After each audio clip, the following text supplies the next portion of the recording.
క్షుణ్ణంగా ఆయన ప్రెస్ మీట్లో చెప్పినటువంటి విషయాలు ఏంటంటే 28, 29 సంవత్సరాలకు 7 బిల్డింగులు పూర్తి చేస్తాను చేయని కూడా స్పష్టంగా చెప్పలేదు.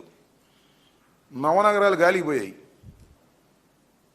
కేవలం ఈ 7 బిల్డింగులు పూర్తి చేసి అది కూడా చేతులు దులుపుకోవాలనేటువంటి పద్ధతుల్లో నారా చంద్రబాబు నాయుడు గారు ఈ ప్రయత్నం చేస్తున్నటువంటి సందర్భంలో జగన్మోహన్ రెడ్డి గారు మావిగన్ అనేటువంటి ఒక మచిలీపట్నం, విజయవాడ, గుంటూరు కారిడార్ని ఒక గ్రోత్ ఇంజన్గా తయారవుతుంది అనేటువంటి విషయాన్ని ప్రజలకు చెప్పేటటువంటి ప్రయత్నం చేశారు. ప్రజలు దాన్ని యాక్సెప్ట్ చేసే దశకు వస్తున్నారు. ఎందుకంటే చంద్రబాబు నాయుడు గారు అమరావతిని ఇప్పుడప్పుడు పూర్తి చేయలేడు అనేటువంటి అంశం చాలా స్పష్టంగా అందరికీ అర్థమైపోయినటువంటి అంశం. ఎందుకయ్యా అది పూర్తి చేయలేడంటే 2 లక్షల కోట్లు కావాలి.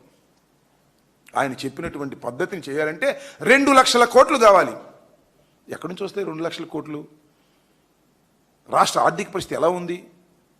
అసలు రాష్ట్రం చేయాల్సినటువంటి, ప్రభుత్వం చేయాల్సినటువంటి పనులకి అసలు డబ్బు లేనటువంటి పరిస్థితుల్లో ఉంటే 2 లక్షల కోట్లు పెట్టి అమరావతిని నిర్మిస్తాను అనేటువంటి మాట కేవలం బూటకమైన మాటగానే ఉంది తప్ప చంద్రబాబు నాయుడు గారు అది పూర్తి చేసే పరిస్థితుల్లో లేరు అనేది చాలా స్పష్టంగా అర్థమవుతున్నది.